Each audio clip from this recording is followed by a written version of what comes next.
Whenever a matter of privilege arises, it shall be taken up immediately. And I will go to Order 15. Any senator may rise at any time to speak upon a matter of privilege suddenly arising, and he shall be prepared to move without notice a motion declaring that a contempt or breach of privilege has been committed. I will stop there, Mr. President. My name is Senator Matthew Urhoghide. I represent Edo South Interior District in Edo State. Mr. President, distinguished colleagues, I want to quickly draw your attention to a publication that I saw in Daily Trust of 28th of June, 2016. I will refer you to page 3 of this publication. And then, of course, the earpiece on page 3. Constituency projects may suffer setback SGF. Mr. President, after I read through this piece, there were two portions that were a bit difficult for me to understand. And by the time I subjected it to ordinary interpretation based on my understanding, I found out that my representation here is being threatened. Mr. President, what was mentioned by the SGF here is very clear and put succinctly. He has said that all the zonal intervention projects that, of course, have been approved in this year's budget, as documented by the federal government on this document, which, of course, has to do with the budget of national planning and zonal intervention projects, which is here. I want to say, Mr. President, distinguished colleagues, he has said very clearly here that constituency projects may not be executed.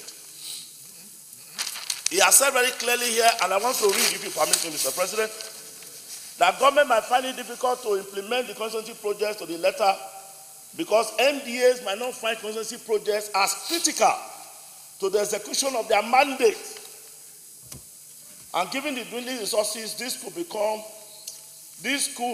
be some of the areas that will suffer during implementation. Of course, the end of that interview or press briefing by him says, it is obvious that it can only implement that for which we have money. And I think these are some areas that might suffer from the implementation of the budget, he said. Mr. President, I want to say, with every element of responsibility, that one of the statutory roles that we have to play here is to represent our own constituencies.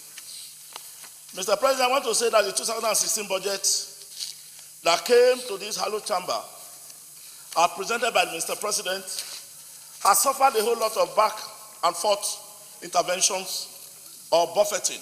At the end of it, all that budget was passed by the Senate and by the National Assembly, and it was signed into law by Mr. President.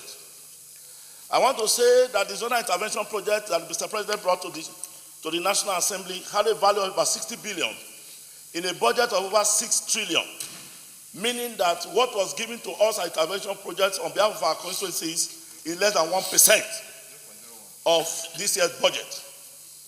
Then for the SGF, who of course sees the inner recess of the mind of Mr. President to say that the constituency projects that we have in this year's budget will not be implemented to the letter. If he says, I think there is cause for worry. And I'm very worried. Mr. President, I want to say that immediately after this budget was passed, myself, as a very credible representative of my constituency, I went ahead and I published this and I went to give account of one year of my representation here in the Senate. And I have enumerated all my constituency projects here as contained. And I have been praying fervently that these projects will be implemented. When I mentioned it to my constituents, it was with ecstatic jubilation that they said for the very first time, federal government of Nigeria is going to provide their very basic needs within the nooks and crannies and the hamlets of my constituency. And for the SGF, Babacha David Lawal, who is the secretary to the government of the Federation, to say that this part of this budget will not be implemented, it only means that distress, underdevelopment, and such negative superlatives will be the portion of my people, but God forbid. I want to say, Mr. President, distinguished colleagues, that this 2016, if the SGF has mentioned this, and then the hope of our people dashed, I want to cite just two examples of this constituency project. Mr. President, distinguished colleagues, when I was campaigning in one hamlet called Eho, in the whole local government area, a woman cried and told me that we will vote for you. When we vote for you, please save us the agony of loss, because it takes us over 2 hours and on a bad road of over 50 kilometers to go from Eho to get to Irua, where you have a federal facility. And many of them have died on the way. And I pray fervently that I will be able to make the provision of maternity for them in that neighborhood. And it is here. It is in this budget as my constituency project. And when I went there and I mentioned it to them, that they are going to have a maternity facility, they received it with joy. Another widow in Ikweniro, in the whole local government area, told me that they had lost, in fact, that she lost the only daughter when she was trying to cross the road to the other side to attend secondary school, because they have no secondary education on the other side, because they have to cross 8 lanes. And I prayed and I put in my constituency project that a block of classroom secondary school be built on that side. It is here. Now SGF has said that it will not be implemented. What is the hope of my people? And for the SGF to say, Mr. President, is that he's speaking the mind of Mr. President himself. And I want to say, we must be reminded at this point, that this document, Mr. President, when passed and assented to by Mr. President, is a law. It becomes a law. Any part in the implementation of this document, of this budget, is a violation of the law. Not implementing it to the fullest is a violation of the law. People have violated budgets. Budgets and appropriation act, people have violated in this country. We must know that it is an impeachable offense to violate this law. And we will not allow this budget as a law now to be violated this year. Enough is enough. Mr. President, let me quickly say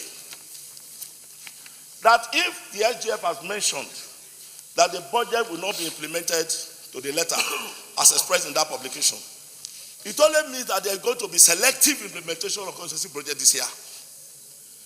Then, of course, for those of us, particularly me, who is from one little hamlet of a people who have been oppressed and repressed all these years, we have no hope. Secondly, it is a pointer to the effect that this year's budget, the prognosis of its implementation is negative already.